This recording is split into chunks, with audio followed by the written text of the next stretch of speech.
सीरत अन्नबी सल्लल्लाहु अलैहि वसल्लम। उन्वान, आसमानी गवाही। हुजूर सल्लल्लाहु अलैहि वसल्लम पर जब वही नाज़िल होती थी तो चेहरा मुबारक पर तकलीफ के आसार ज़ाहिर होते थे। ये बात महसूस करते ही हज़रत अबू बकर सिद्दीक़ रज़ी अल्लाह अन्हा ने आप सल्लल्लाहु अलैहि वसल्लम को कपड़ा ओढ़ा दिया और आप सल्लल्लाहु अलैहि वसल्लम के सर के नीचे एक तकिया रख दिया। सैयद आयशा रज़ी अल्लाह अन्हा फरमाती हैं, मैंने जब आप सल्लल्लाहु अलैहि वसल्लम पर वही के आसार देखे तो मैंने कोई घबराहट महसूस नहीं की, क्योंकि मैं बेगुनाह थी, अलबत्ता मेरे वालिदैन पर बेतहाशा खौफ तारी था। आखिर आप सल्लल्लाहु अलैहि वसल्लम से वही के आसार ख़त्म हुए। उस वक्त आप सल्लल्लाहु अलैहि वसल्लम हंस रहे थे और आप सल्लल्लाहु अलैहि वसल्लम की पेशानी पर पसीने के कतरे चमक रहे थे, दो कतरे मोतियों की तरह नजर आ रहे थे। उस वक्त आप सल्लल्लाहु अलैहि वसल्लम ने जो पहला जुमला फरमाया वो ये था, आयशा, अल्लाह ने तुम्हें बुरी कर दिया है। अल्लाह ने इस मौका पर सूरत नूर की आयत नाज़िल फरमाई थी। तर्जुमा, जिन लोगों ने ये तूफान बर्पा की है, यानी तहिम्मत लगाई है, ए मुसलमानों, वो तुम में से एक छोटा सा गिरोह है। तुम इस तूफान को बड़ा ना समझो, बल्कि ये अंजाम के एतबार से तुम्हारे हक में बेहतर ही बेहतर है।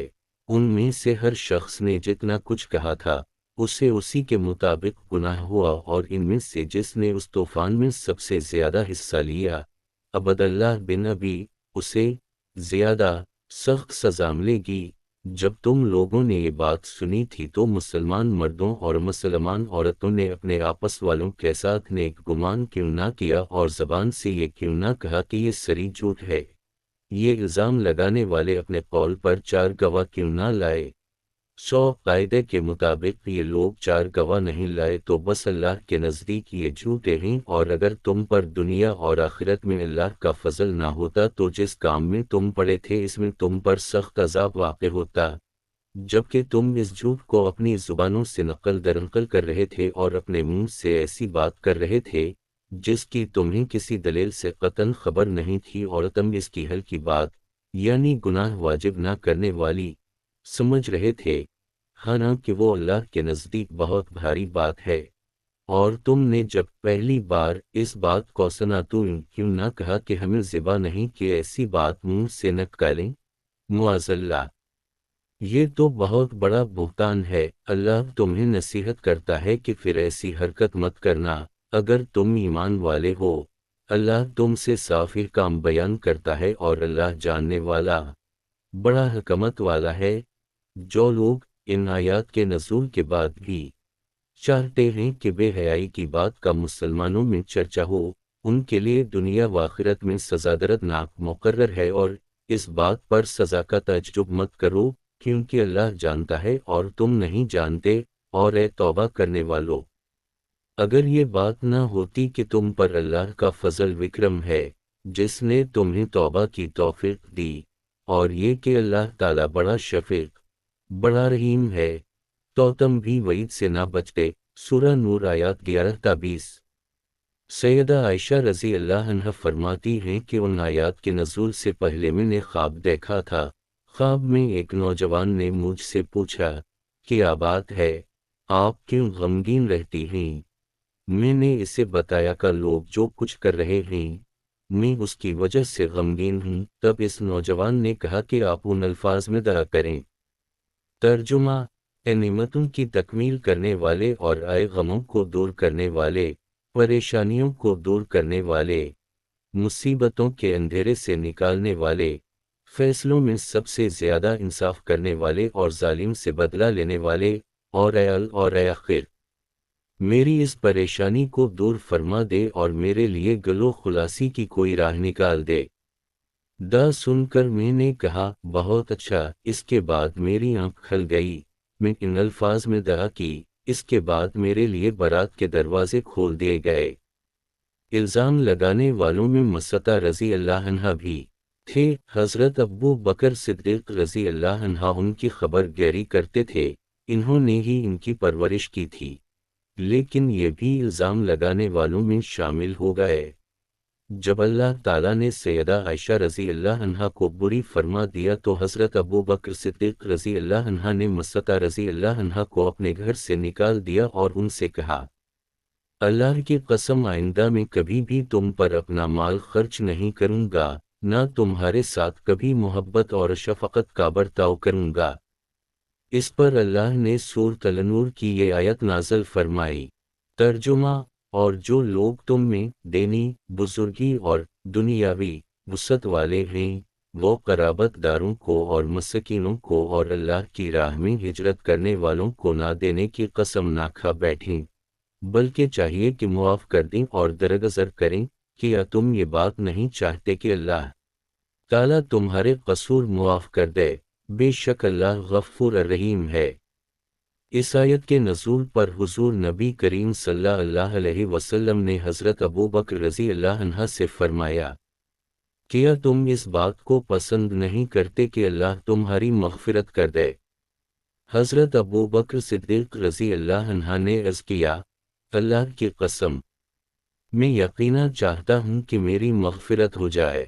پھر وہ مسطہ رضی اللہ عنہ کے پاس گئے، ان کا جو وظیفہ بند کر دیا تھا اس کو پھر سے جاری کر دی، نہ صرف جاری کر دیا بلکہ دوگنا کر دی، اور کہا، آئندہ میں کبھی مسطہ کا خرچ بند نہیں کروں گا۔ انہوں نے اپنی قسم کا کفارہ بھی ادا کیا۔ اسی غزوہ میں سیدہ عائشہ رضی اللہ عنہ کا ہار 2 مرتبہ گم ہوا تھا۔ پہلی بار جب ہار گم ہوا تو اس کی تلاش کے سلسلے میں سب لوگ رکے رہے۔ اسی دوران صبح کی نماز کا وقت ہو گیا۔ اس وقت مسلمان کسی چشمے کے قریب نہیں تھے، اس لیے پانی کی تنگی تھی۔ جب لوگوں کو تکلیف ہوئی تو حضرت ابو بکر صدیق رضی اللہ عنہ نے حضرت عائشہ صدیقہ رضی اللہ عنہ کو ڈانٹا۔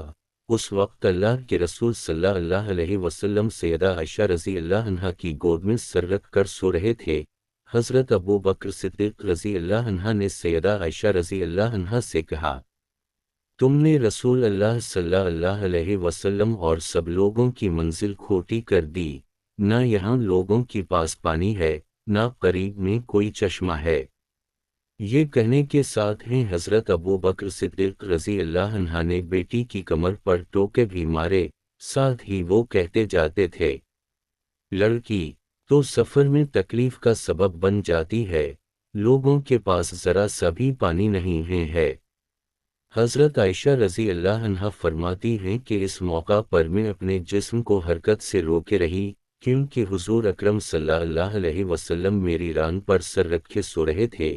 جب آپ صلی اللہ علیہ وسلم سوئے ہوتے تھے تو کوئی شخص آپ صلی اللہ علیہ وسلم کو بیدار نہیں کرتا تھا، آپ صلی اللہ علیہ وسلم خود ہی بیدار ہوتے تھے، کیونکہ کوئی نہیں جانتا تھا کہ اس نیند میں آپ صلی اللہ علیہ وسلم کے ساتھ کیا ہو رہا ہے۔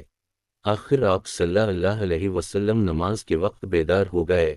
آپ صلی اللہ علیہ وسلم نے وضو کے لیے پانی طلب فرمایا تو بتایا گیا کہ پانی نہیں ہے۔ اس وقت اللہ نے تیمم کی آیت نازل فرمائی۔ اس پر سیدنا ابو بکر صدیق رضی اللہ عنہ نے فرمایا، بیٹی، جیسا کہ تم خود بھی جانتی ہو، تم واقعی مبارک ہو۔ آپ صلی اللہ علیہ وسلم نے بھی ارشاد فرمایا، عائشہ، تمہارا حال کس قدر مبارک ہے۔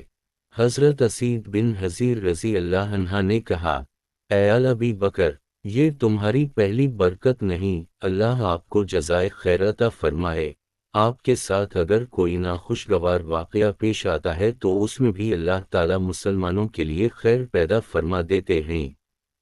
حضرت عائشہ رضی اللہ عنہ فرماتی ہیں، ہار کی تلاش کے سلسلے میں ہم نے اس اونٹ کو اٹھایا جس پر میں سوار تھی تو ہمیں اس کے نیچے سے ہار مل گیا۔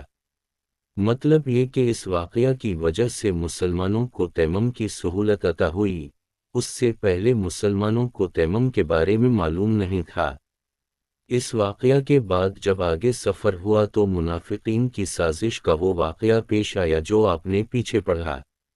اسی سال چاند کو گرہن لگا، آپ صلی اللہ علیہ وسلم نے نماز خسوف پڑھائی، یعنی چاند گرہن کی نماز پڑھائی، جبکہ یہودی اس وقت زور زور سے ڈھول بجا رہے تھے اور کہہ رہے تھے چاند پر جادو کر دی گیا ہے۔